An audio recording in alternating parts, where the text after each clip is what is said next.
Dalam Yesus ada pengharapan. Dalam Yesus ada keselamatan.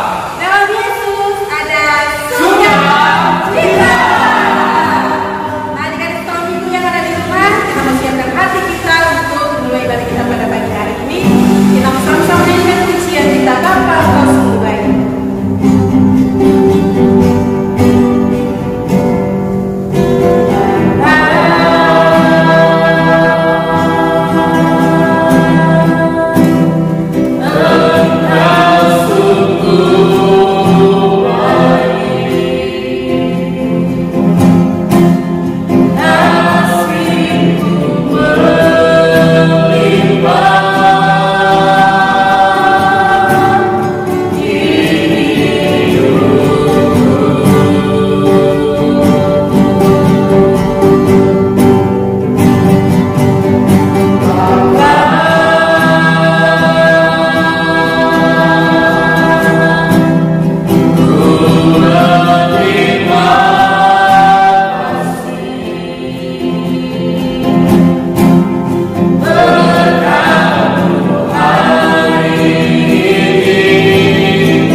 Nah adik-adik, kita mau berkirap bagi nama Tuhan.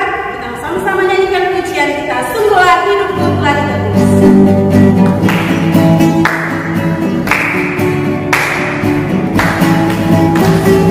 Hidupku telah ditebus, kau berkuasa.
Nah, adik-adik, kita sudah bergerak bagi nama Tuhan.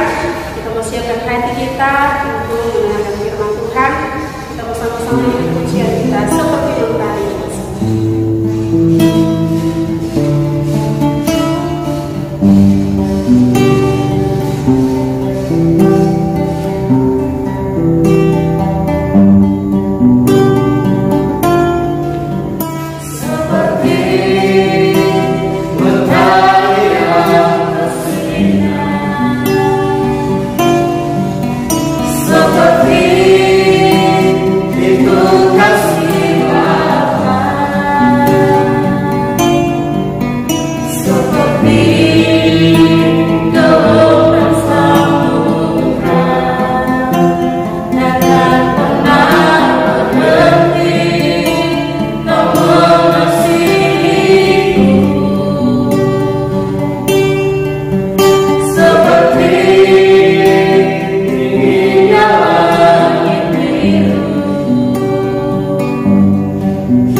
Terima kasih Tuhan Yesus, kami sudah memuji dan mempermuliakan nama Tuhan Yesus.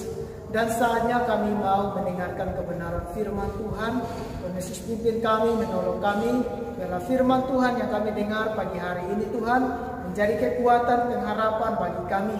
Karena kami percaya firman-Mu itulah yang menyelamatkan setiap kami. Terima kasih Tuhan, Kakak yang menyampaikan kebenaran firman Tuhan, Tuhan mengurapi dengan kuasa-Mu. Di dalam nama Tuhan Yesus kami berdoa, haleluya. Amin. Shalom, puji Tuhan pagi hari ini ketemu lagi dengan Kak Evi. Evi bersyukur sekali karena kita bisa menikmati lagi sukacita bersama-sama dengan adik-adik yang berada di mana-mana saja di rumah masing-masing. Nah, minggu ini Kak Evi mau bahas satu cerita firman Tuhan dengan judul Telingaku untuk Mendengar. Adik-adik, telinga kita ada berapa sih? Coba dipegang telinganya adik-adik yang ada di rumah. Coba tebak telinganya ada berapa? 2 ya. Dan fungsi telinga adalah untuk mendengarkan. Nah, hari ini Kak Evi akan memulai dengan cerita tentang Samuel yang mendengarkan.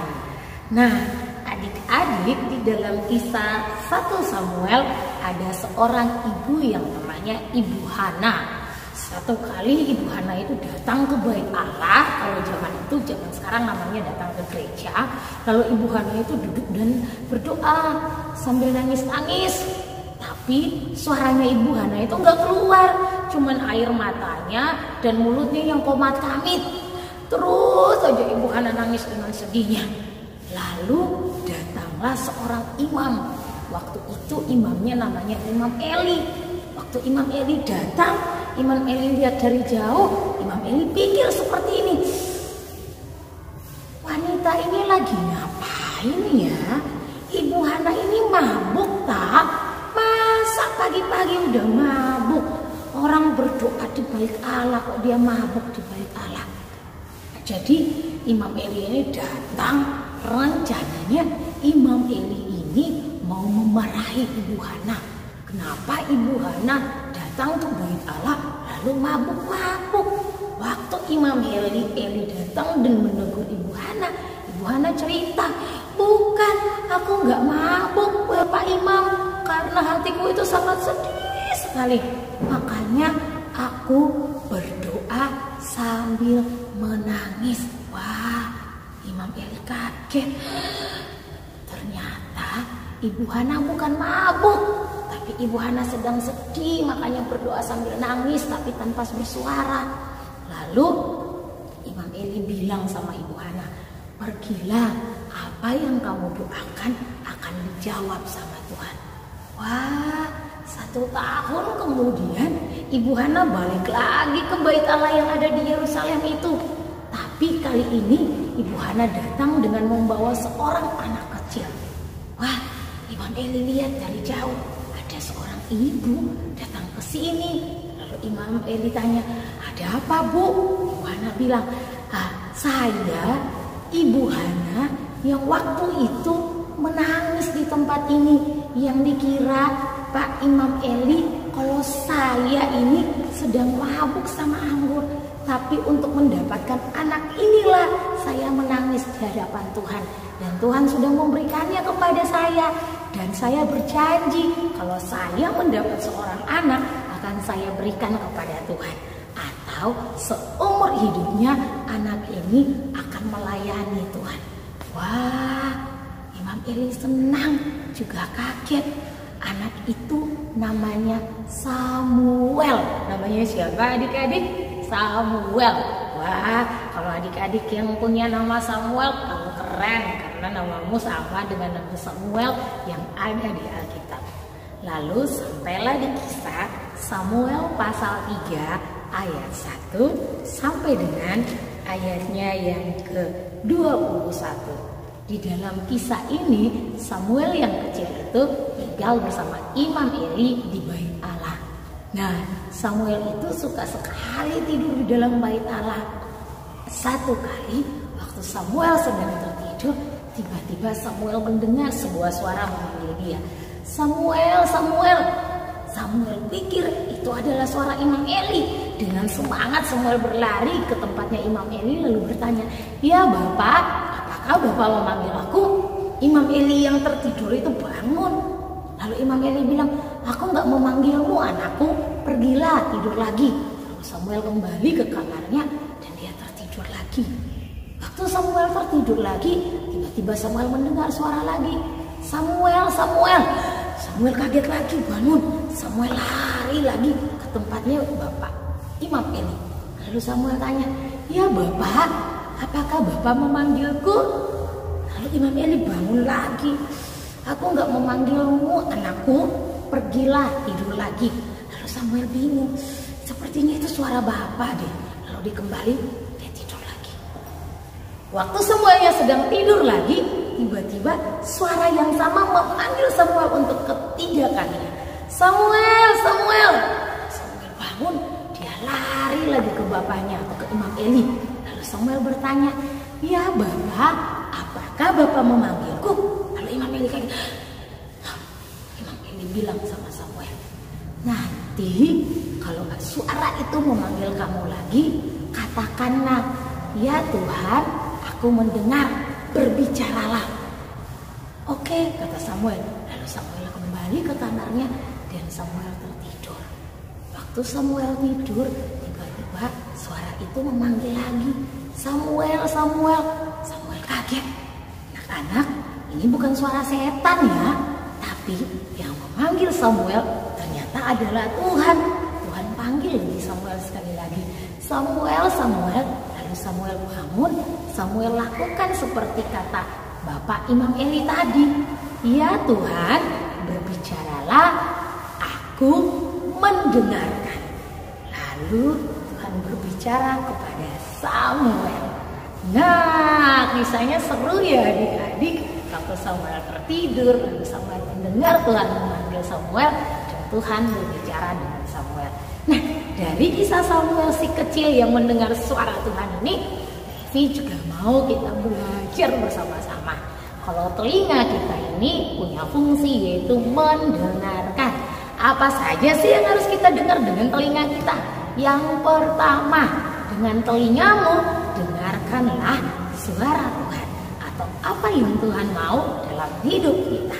Adik-adik, Alkitab itu penuh dengan janji, penuh dengan perintah, penuh dengan kata-kata berkat, penuh dengan larangan.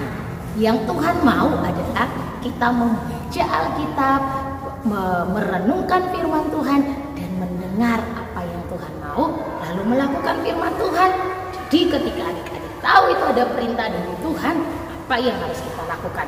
Kalau itu adalah sebuah larangan dari Tuhan, apa yang harus adik-adik dan Kak Evi lakukan? Dengan begitu, maka adik-adik dan Kak Evi akan menjadi anak-anak yang suka mendengarkan suara Tuhan. Kalau Tuhan perintah jangan lakukan, kalau itu adalah sebuah larangan untuk tidak boleh dilakukan, maka adik-adik dan Kak Evi jangan sampai melakukannya. Karena itu, bagaimana caranya untuk bisa mendengarkan suara Tuhan? Caranya sederhana sekali. Adik-adik harus suka membaca Alkitab. Bukan sekedar dibaca, tapi Alkitab yang kita baca ini harus kita renungkan bersama-sama. Dan yang kedua, apalagi sih yang bisa kita dengarkan? Yang kedua adalah mendengarkan nasihat orang tua. Nah, mama, papa sering sekali menasehati kita. Tapi Kak Evi mau tanya, pernah nggak sih ketika mama papa memanggil, kamu pura-pura gak dengar? Atau ketika mama atau papa nasihatin kamu pura-pura gak peduli? Wah, seringkali adik-adik melakukan hal tersebut. Tapi hari ini kita belajar dari Samuel, bagaimana Samuel belajar mendengarkan suara Tuhan. Nah, adik-adik ketika mama atau papa memanggil kamu, belajarlah untuk mendengarkan. Ketika mama dan papa menasehati kamu, belajarlah untuk memperhatikan nasihat dari mama dan papa. Dengan begitu Alkitab katakan ketika kita menghormati orang tua, maka berkatnya adalah kita akan diberi umur yang panjang. Dan menghormati orang tua itu adalah salah satu perintah dari Tuhan buat setiap kita, yaitu hormatilah ayahmu dan ibumu supaya lanjut umurmu di tanah yang diberikan Tuhan kepadamu.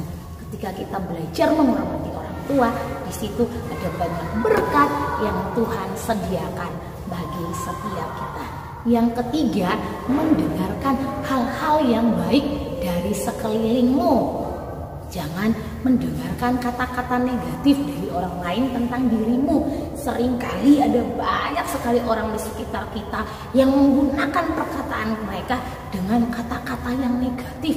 Dasar anak nakal, atau dasar kamu bodoh, gak pinter, atau apapun perkataan mereka yang kadang-kadang membuat kita merasa gak berharga.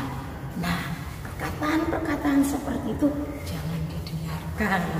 Jangan mendengarkan dengan telingamu, tapi belajarlah untuk mendengar hal-hal yang baik, perkataan-perkataan yang membangun, perkataan-perkataan yang memberikan kamu semangat dalam hidupmu. Dan Kak Evi percaya ketika kita mendengarkan suara Tuhan, mendengarkan nasihat mama dan papa, mendengarkan perkataan-perkataan yang positif, maka adik-adik sekolah minggu semuanya akan bertumbuh bersama-sama di dalam Tuhan. Dan Kak Evi percaya ketika kita suka mendengarkan suara Tuhan, hari lepas hari kita akan jadi seperti yang Tuhan Yesus mau. Oke adik-adik sekolah minggu semuanya, demikian cerita firman Tuhan Kak Evi. Tuhan Yesus memberkati adik-adik. Shalom.